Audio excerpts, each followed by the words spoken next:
Ce journal vous est offert par le FPI, Fonds de promotion de l'industrie, votre partenaire privilégié pour la réussite de vos projets.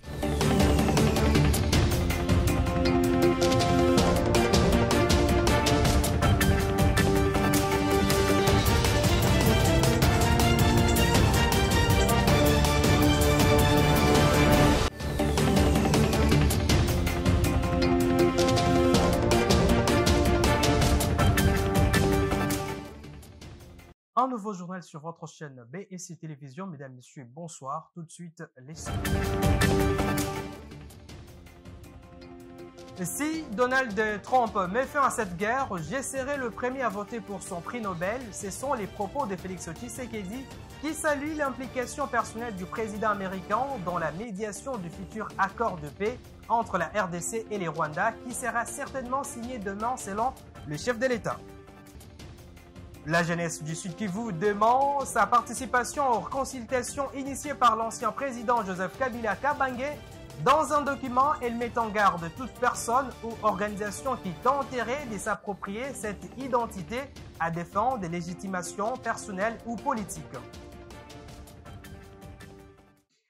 Encore une fois, bienvenue. Débutons cette édition avec cette actualité. Après l'étape du Kigali où il s'est entretenu avec le président Paul Kagame, l'ancien président nigérien Olusegun Obasanjo, facilitateur désigné par la communauté de l'Afrique de l'Est EAC et de la communauté des développements de l'Afrique australe SADC, a été reçu le mercredi 25 juin 2025 par le président de la République Félix-Antoine Tshisekedi Tshilombo à la cité de l'Union africaine à Kinshasa. Pendant près de 2 heures, les deux hommes ont échangé sur les voies et moyens d'apaiser les tensions qui existent entre la RDC et le Rwanda. Suivez. C'est en qualité de l'un des facilitateurs dans la crise qui secoue l'Est de la République démocratique du Congo, facilitateur désigné par le deuxième sommet conjoint de la communauté de l'Afrique de l'Est et de la communauté de développement de l'Afrique australe, que Olusegun Obasanjo, ancien président du Nigeria, a été reçu ce mercredi 25 juin à la Cité de l'Union africaine par le président de la République Félix-Antoine Tshisekedi Tshilombo. L'ancien chef de l'État nigérien effectue une tournée qui l'a conduit à Kigali au Rwanda, une tournée au terme de laquelle il se rendra à Lomé au Togo pour faire le rapport au médiateur Faure Gnassingbé Eyadema, président du Conseil des ministres. Le facilitateur Olusegun a apprécié à sa juste valeur l'accord sous l'égide des États-Unis d'Amérique pour une paix durable en RDC, accord incluant les différents processus de paix au pays. Well, I'm one of the 5 facilitators selected by the SADC and the East African Community. Le deuxième sommet conjoint EAC-SADC avait désigné 5 anciens présidents africains facilitateurs dans la crise de l'Est de la RDC, Olusegun Obasanjo du Nigeria, Uhuru Kenyatta du Kenya, Galema Motlante de l'Afrique du Sud, Madame Catherine Samba de l'Afrique centrale, et Saul Work Zewde de l'Éthiopie.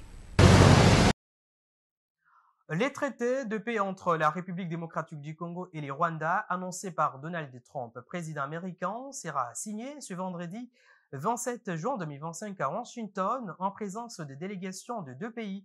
Cette avancée diplomatique intervient après plusieurs décennies de tensions armées, de massacres et de pillages dans la partie est de la République démocratique du Congo. En marge du sommet de l'OTAN à La Haye, Trump a confirmé la signature à venir. Les Congo et les Rwanda seront à Washington. Nous allons mettre fin à cette guerre, a-t-il déclaré face à la presse. On l'écoute. Le Pakistan, Kosovo, Serbie, pareil, le Congo, être à l'ordre du jour, le Rwanda. Le Rwanda est entré au Congo, terrible, une guerre à la machette, avec des mutilations terribles. Et on y a mis fin aussi. Personne n'a jamais fait quelque chose une chose de cette nature. Bien, le président Poutine est une personne, je crois, qui a été induit en erreur. Et je pense qu'on va résoudre cette guerre. On va réussir. On a déjà mis fin à 4 guerres depuis que je suis là. Et de son côté, le président congolais Félix Tshisekedi a salué l'implication personnelle de son homologue américain Donald Trump dans la médiation du futur accord de paix entre la République démocratique du Congo et le Rwanda. Dans une interview inclusive accordée à la journaliste Ariana Veras Victoria, correspondante permanente à la Maison-Blanche pour l'Afrique, il a décrit cet accord comme une réponse attendue à un conflit vieux de 3 décennies. Pour Félix Tshisekedi, cet accord dont la signature est prévue à Washington entre le ministre rwandais et congolais des Affaires étrangères vise avant tout à mettre fin à la guerre et à obtenir les retraits inconditionnels des groupes armés. Mais selon lui, les causes du conflit vont au-delà de la seule dimension militaire. Il faut aussi résoudre cette guerre qui est fondamentalement une guerre économique, a-t-il insisté.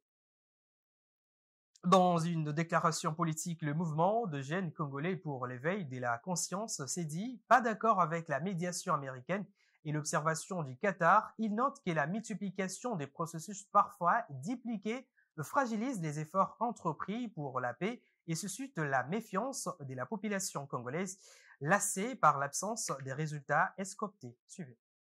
Déclaration des acteurs sociaux et politiques congolais acquis au pacte social par rapport avec le projet d'accord de paix entre la RDC et le Rwanda sous la médiation américaine et l'observation qatarienne. Nous, signataires de la présente déclaration, suivons avec intérêt soutenu les initiatives de paix de Nairobi à Doha, en passant par Lusaka, en passant par Luanda, Lomé et Washington actuellement, ainsi que le pacte social pour la paix et le bien vivre ensemble en RDC et dans les Grands Lacs proposés par la CENCO-SCC, déclarons ce qui suit. Nous notons que la multiplication des processus parfois dupliqués fragilise les efforts entrepris pour la paix et suscite la méfiance de la population lassée par l'absence des résultats escomptés. Aussi, la déclaration conjointe du 18 juin 2025, sous la médiation américaine et observation qatarienne, semble n'avoir apporté aucune innovation substantielle par rapport aux résolutions internationales existantes, dont la résolution 2573 du Conseil de sécurité des Nations Unies, adoptée le 20 février 2025. Nous exprimons donc notre scepticisme quant au succès du processus de Washington, déjà très opaque et minimaliste, qui ne rencontre ni les causes profondes à la base de la crise, ni le mécanisme de la réparation des conséquences qui en découlent, réduisant ainsi la solution au problème des Congolais par un accord de paix entre la RDC et le Rwanda seulement, et cet acte constituerait une jurisprudence dangereuse pour la RDC. Ce projet d'accord entre RDC et le Rwanda, dont la signature est annoncée pour ce 27 juin 2025, dans la continuité des déclarations du 25 avril dernier, semble faire du Rwanda, à travers le CONOPS, le gendarme officiel. Autre chose à présent, à mission en République démocratique du Congo, la délégation tchadienne de l'Agence nationale des gestions électorales, dirigée par Ahmad Barchiret, a visité le centre électoral Bosolo à Kinshasa, une structure clé de la CENI dédiée à la collecte et à la transmission en temps réel des résultats électoraux. Séduits par les outils technologiques et les systèmes de publication des résultats, les visiteurs tchadiens ont salué cette innovation électorale et exprimé leur volonté de s'en inspirer. Suivez. Au troisième jour de sa mission en République démocratique du Congo, la délégation de l'Agence nationale de gestion électorale du Tchad, conduite par son président Ahmad Barchiret, a poursuivi ses échanges d'expériences avec la Commission électorale nationale indépendante CENI en visitant les centres électoraux Bosolo à Kingabwa. Cette étape visait à comprendre de près les mécanismes mis en place par la CENI pour garantir une gestion transparente et technologique des résultats électoraux. Créé sous l'impulsion du président de la CENI, Denis Kadima Kazadi, en prélude au scrutin de 2023, les centres électoraux Bossolo symbolisent l'engagement de la RDC à moderniser son processus électoral.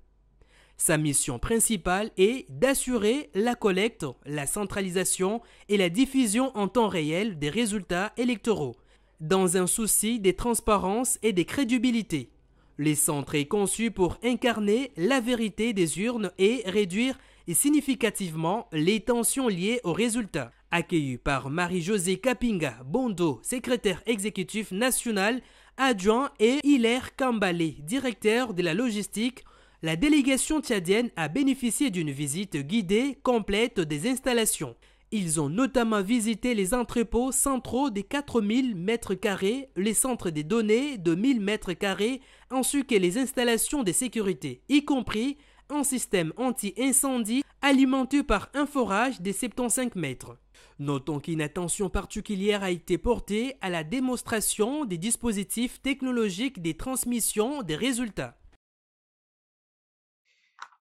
J'ai l'annonce au sommaire de ce journal. Un démenti formel et sans équivoque a été apporté par les conseils provinciaux de la jeunesse du Sud-Kivu dans la partie est de la République démocratique du Congo suite aux informations faisant état de sa participation aux consultations initiées par l'ancien président Joseph Kabila Kabange. Suivez. Mise au point suite aux informations relayées dont certains cercles médiatiques et sociaux faisaient état d'une prétendue participation de la jeunesse du Sud-Kivu à une consultation initiée par l'ancien président de la République, Joseph Kabila Kabange. Les conseils provinciaux de la jeunesse du Sud-Kivu tiennent à apporter un démenti formel et sans équivoque. Selon ces documents, les conseils dénoncent avec fermeté l'utilisation abusive, non autorisée et politiquement orientée du nom de la jeunesse du Sud-Kivu et mettent en garde toute personne ou organisation qui tenterait de s'approprier cette identité à des fins de légitimation personnelle ou politique. Une telle démarche constitue une atteinte à la crédibilité de nos structures et une violation de l'éthique républicaine.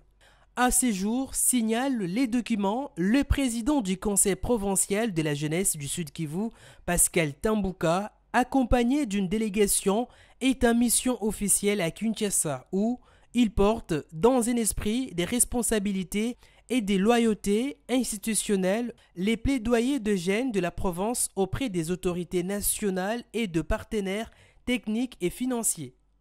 La jeunesse du Sud-Kivu reste unie, vigilante et engagée derrière les efforts de paix, de sécurité et de développement conformément à la vision du chef de l'État, Félix Tshisekedi. Évoluons dans ce journal dans une démarche visant à améliorer les conditions d'apprentissage dans les institutions d'enseignement supérieur. Les services nationaux a remis le mercredi 25 juin 2025 un lot de 700 bancs pupitres à l'université de Kinshasa Unikin. La cérémonie officielle des remises s'est tenue sur les campus universitaires en présence des autorités académiques, d'étudiants et des représentants du service national. Suivez. Après une première dotation de 500 bancs pupitres en mai 2024, 700 autres fabriqués par des anciens Kuluna ont été remis par le lieutenant-général Jean-Pierre Kassongo Kabwik, commandant du service national à l'université de Kinshasa. Pour les recteurs de l'UNIKIN, cette dotation de bancs pupitres participe à une injonction de la Constitution qui impose la répartition des richesses nationales. Aujourd'hui, l'université de Kinshasa est heureuse de recevoir ce deuxième lot de bancs, ce qui va améliorer qualitativement la qualité de l'enseignement que nous dispensons. Aujourd'hui, à travers le service national, il y a lieu que les étudiants parlent du président de la République, voient les œuvres palpables du président de la République. Et ceci participe même à une injonction de la Constitution qui impose que la répartition de la richesse nationale soit équitable. Donc, pour un étudiant, il n'a pas de salaire à obtenir. Il a besoin de bénéficier de la richesse du pays à travers, par exemple, les conditions d'études adéquates. Les étudiants ont quant à eux remercié les services nationaux pour ces dons qui leur permettra de suivre les cours dans de bonnes conditions. Nos impressions sont bonnes dans le sens où ça favorise quand même nos différentes conditions de vie ici à l'université de Kinshasa. Surtout, nous avions une pathologie intense en termes d'effectifs. Vous savez que l'UNIKIN regorge plus de 30 000 étudiants et il y a certains étudiants qui sont à l'extérieur qui sont dans l'obligation de louer les chaises. Mais grâce à cette initiative, en tout cas, j'espère qu'il y aura vraiment une performance en ce qui concerne les études pour nous, étudiants. Nous remercions énormément Monsieur le Président de la République pour son soutien manifesté ici pour nous, les étudiants de l'Université de Kinshasa. Pourquoi pas aussi particulièrement au commandant de service national pour ces dons des bancs octroyés ici. De son côté, le lieutenant général a annoncé l'élargissement de sa collaboration avec les universités et instituts supérieurs du pays. Nous avons des étudiants qui sont venus de l'Université pédagogique nationale, très prochainement ceux de l'Université de Bujumaï et prochainement ceux de l'Université de Kinshasa et bien d'autres universités. Vous savez, le service national seul ne peut rien faire. Nous avons besoin de l'intelligence des cadres du pays. Nous avons besoin que tout le monde mette la main à la pâte parce que la mission du service national, c'est d'encadrer la jeunesse pour la reconstruction et le développement du pays. Avec ces deuxièmes lots, le nombre de bancs octroyés par le service national à l'Université de Kinshasa passe à 1200. Et en dehors de nos frontières, au moins 16 personnes ont été tuées et 400 ont été blessées, dont 83 sont dans un état grave, dans les manifestations organisées le mercredi dans tous les Kenyans en commémoration du mouvement citoyen de 2024 a déploré une coalition d'une vingtaine des organisations non gouvernementales. Des blessés évacués à pied, des manifestants repoussés par des gaz lacrymogènes et des canons à eau, et des forces de l'ordre qui n'hésitent pas à tirer des projectiles en caoutchouc, mais aussi des balles réelles selon plusieurs ONG. En quelques heures, Nairobi, la capitale, est devenue le théâtre d'une guérilla urbaine. Tout avait pourtant commencé dans le calme mercredi matin. Nous sommes ici pour une marche pacifique, pour rendre hommage à ceux que nous avons perdus. Nous réclamons justice pour eux. Une référence aux événements du 25 juin 2024. Le Parlement était alors assailli par des manifestants réclamant le retrait d'une loi de finances et la démission du président William Ruto. Un mouvement inédit et violemment réprimé. Plus de 60 morts et au moins 80 personnes enlevées par les forces de police. Un an après, jour pour jour, la jeunesse kenyane descend dans la rue pour commémorer l'événement. Mais très vite, la situation dégénère. La foule scande des slogans hostiles au gouvernement. Puis jette des pierres sur les forces de l'ordre. Celles-ci ripostent. S'ensuivent des scènes de panique et des affrontements sanglants à Nairobi, mais aussi dans plusieurs villes du pays. Bilan, au moins 16 morts et plus de 400 blessés selon Amnesty. La police nous a tiré dessus avec des balles en caoutchouc. Nous demandons au gouvernement de nous laisser manifester pacifiquement au lieu de nous chasser violemment. La tension est retombée dans la soirée. Mais ces nouvelles violences creusent davantage le fossé avec le président Ruto. Une partie de la jeunesse l'accuse de corruption et le juge responsable des difficultés économiques du Kenya et du haut niveau. Place à présent au rappel des principaux titres. Si Donald Trump, président américain, met fin à cette guerre, je serai le premier à voter pour son prix Nobel. Ce sont les propos de Félix Tshisekedi qui salue l'implication personnelle du président américain dans la médiation du futur accord de paix entre la RDC et les Rwanda qui sera certainement signé demain selon les chefs de l'État. Vous avez également suivi dans ces journaux la jeunesse du Sud Kivu dément sa participation aux consultations initiées par l'ancien président Joseph Kabila. Dans un document, elle met en garde toute personne ou organisation qui tenterait de s'approprier cette identité à des fins de légitimation personnelle ou politique. Et ce journal est complètement terminé. Merci de nous avoir suivis. Bonne suite des programmes sur votre chaîne. Au revoir et à la prochaine.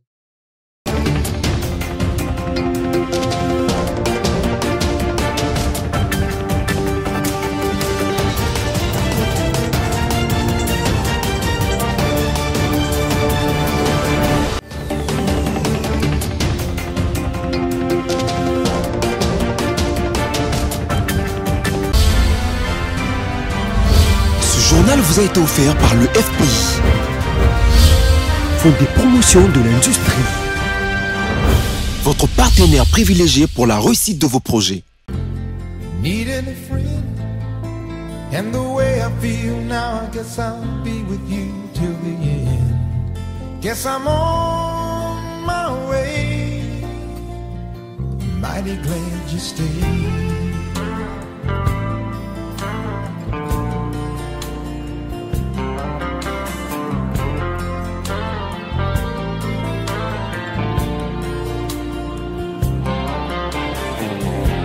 Stuck on you, been a fool too long. I guess it's time for me to come on home.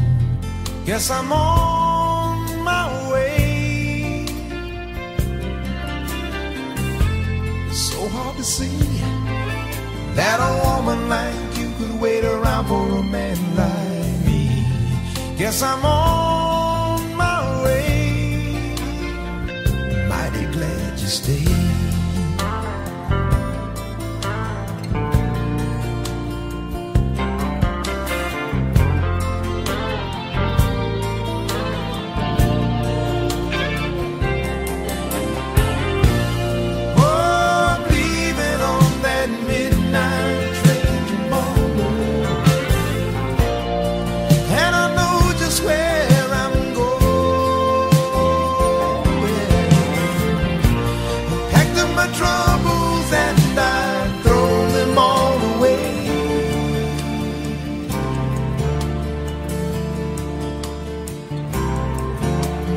This time, little darling, I'm coming home to stay. I'm stuck on you. I've got this feeling down deep in my soul that I just can't lose. Guess I'm on my way. Needed a friend, and the way I feel now, I guess I'll